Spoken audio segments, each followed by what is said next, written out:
We're speaking with Matt Gould, and first of all, Matt, just like to extend a very warm welcome to Altrincham Football Club. You've just signed on for the club. Can you maybe just tell us how you feel about joining Alty, and maybe as well how the move came about? I'm really excited. I've played against Alty quite a few times over the last few seasons, and they've always had good games. And I've played against Phil about 8 or 9 times over the last 4 years.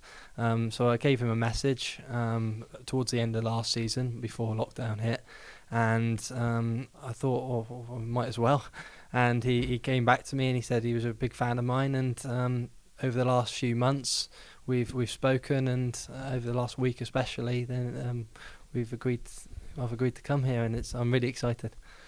Did you know the circumstances? Because you're saying that you knew Phil, so you thought of that anyway. But of course, Stephen Drench has moved on to Farsley Celtic, so it leaves Tony Thompson without another keeper to put pressure on him. So it's quite timely from that point of view. Well, over the last week, I've realised that Steve has left, and I know Tony well. I've played against Tony a few times, and we always seem to end up getting on well with each other after the games. So I've seen that opportunity come over the last week, and obviously the gaffer's brought me in, and I'm here to really push Tony, and hopefully we do well in the conference next year. Yeah, I was going to say, it'll be a challenge. I wonder what you think of that, because stating the obvious that you can only play one goalkeeper, but any club needs at least 2 top goalkeepers. So you're ready for that sort of scrap for the place, are you? Yeah, of course. I think the reason Phil's brought me in is to really challenge Tony and give Tony a good run for his money. I'm going to come and do a bit of coaching as well. We're going to do the goalkeeping coaching side of things as well, and hopefully Tony and I work together and we bring out the best of each other. So doing a bit of coaching, would that mean you'd help any of the younger keepers at the club? Yeah, I'm looking forward to doing that. Yeah, I'm really part of my pathway I see in the future is going into my coaching, and I'm really excited to come in and work with the young goalkeepers if possible, and hopefully develop goalkeepers to play for Altrincham in the future. Because that is quite a specialist thing, really, isn't it? You ideally need somebody who is a proven goalkeeper to pass on their knowledge and tips to the younger lads. I definitely think it helps. It's not the be all or end all, but I think having that playing experience definitely helps in the coaching side of things, and also once you learn how to coach, you actually become a better goalkeeper yourself, because you have to analyse your own performances.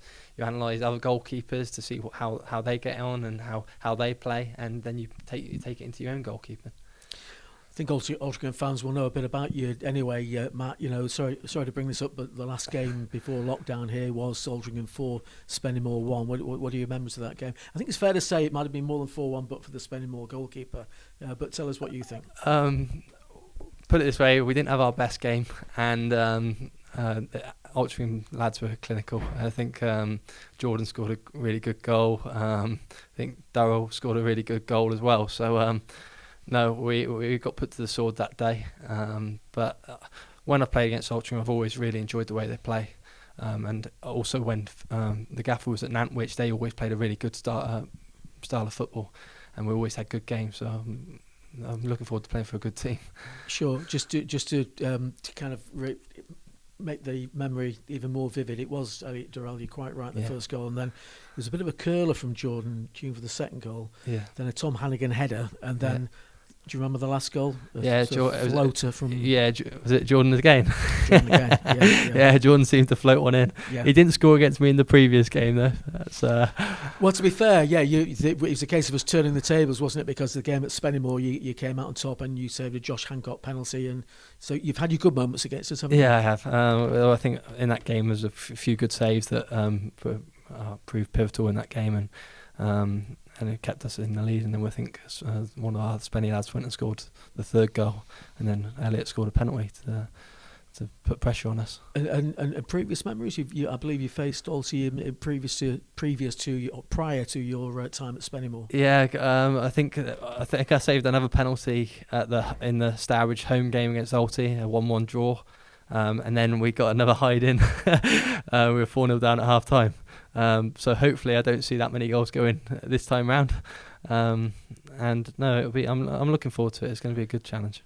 we talked about the Alty strikers. What about the Alty defenders? I guess it's important for a goalkeeper to develop an understanding with your defence, and you're looking at players like Sean Densmore, Tom Hannigan, Toby Malarkey. We've signed Richie Sutton, Connor Hampson, Andy White. These are the guys who'll be across the back four. Do you know much about them? I don't know as much as I knew about the strikers, obviously, but I'm looking forward to building relationships with them, and hopefully I help Tony build better relationships with them as well as my other side, and hopefully together we can perform a good unit and keep clean sheets. There's a real kind of history of football in your family, obviously. I mean, and apologies if you've been asked this hundreds of times before, but were you always going to be a goalkeeper, given that your dad played for Celtic and Scotland? I think there was a point in my time where I actually was going to be a cricketer. It was during my early, because I moved to New Zealand as a kid, an 11-year-old. And it was cricket in my eyes. But I always kept my goalkeeping up because it was something that I enjoyed, and my dad thought I was quite good at it, so I kept it going. Then at about 17, it was the decision that, right, I've got to make a decision between cricket and football, and I was probably better at football than I was cricket, so I went down that route. So what were you good at cricket, and what sort of level did you play at? I played, I've just tried district level in New Zealand, so there's like Hawke's Bay and Manawatu in Auckland, and I played for Hawke's Bay up until under 15s, under 16s. But I got called into the New Zealand under 17 squad we went to Qatar, and that was when it was time to. I actually gave up school and thought, right, it's time to focus on my football. Were you a Kane Williamson, or scoring lots of runs, or a bowler? Or an all-rounder? No, I'd say I was a batting all-rounder. Right. I was a late developer, so it took me a while to get the ball off the wicket, but once I got some lessons, I had some coaching, I became quite a good batsman. Right. And I just enjoyed batting. Yeah. Do you still play at club level? I still play village here. Yeah, I still play now and again in the summer. I'll go back and play. Not sure that's allowed, but if no one knows, I'm sure it's okay. Well, we had Nicky Clee here for years, who played a very good standard in Yorkshire, local league, but at a good standard. So I think that's permitted. What about your goalkeeper? I just wondered. On the one hand, there might be, you've inherited some genes perhaps from your dad, and he'll obviously offer you a lot of support. But does it create a bit of pressure, because he's played international football as a goalkeeper? It's quite a lot to live up to, I'd have thought. I think from the outside it looks like that, but my family have been have been brilliant me over the last since I've been born, and they've never put that pressure on me. It's always been my decision to do things, and I've gone about even this move. I spoke to him, had chats with him, and we believed it was the right move at the right time. And we think that as long as you keep progressing, I'm doing them proud. Yeah. So he doesn't say, "I'd have saved that one, son." Oh no, he's my harshest critic. Is he? Yeah, he's my harshest critic. If we go through every goal together, and if he doesn't feel like I've done a good job, he'll tell me. Right. And that's probably where I then sometimes have to think, what can I do a bit better in games, and we sit down and discuss everything. We discuss everything football. Preparation, because sometimes preparation can lead to bad performances. Sometimes preparation can lead to really good performances, and try and get that balance right. So that's really supportive and helpful. Yeah. And my granddad is too. My granddad's fantastic. He'll tell me his opinion as a striker.